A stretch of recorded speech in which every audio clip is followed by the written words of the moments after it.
Madya, alive, well. Sa lain nga translation, dahas gid sa NLT, game siya, or the young man taking home unharmed. Kasabot, wala siya masakitan.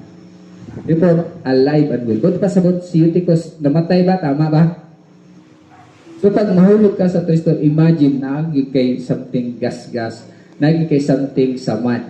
Pero diri, wa mag-ingon nga na isamad. Tama ba? Alive and well man.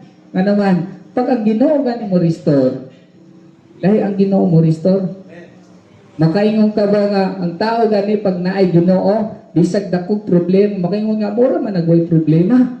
Amen? Mura man nagwala na scam. Amen? Mura man nagwala na sakit. Pero grabe ang iyang giyagyan. Diba? Nahulog siya, namatay. Pero pag Ginoo yun, makaingon ka nga kuyaw ang Ginoo pag siya na mo-restore sa atong kinabuhi. Wala tayong makita bisan gamay nga sakit nga naman si Lord mo-restore niya 100% restoration. Amen? Hallelujah. Makaingon gid sila nga, kuyawan ni paano? Wa man lang gid magasgas. Siyempre, naado ng Ginoo. Patay na gid siya, pero wa gid siya something nga nahitabo siya. Kaya nga naman, na-restore siya. Then, restoration and purpose, na i-purpose sa iyang restoration. Nasa may purpose niya, the last na lang na to.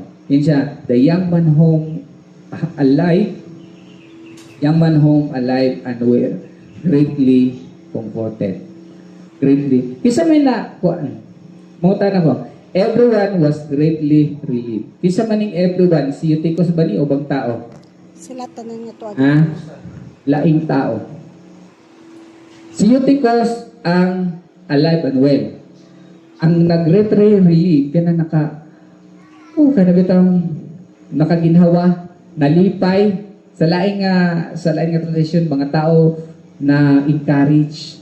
Nga naman, tungod sa kinabuhi ni Eutychus.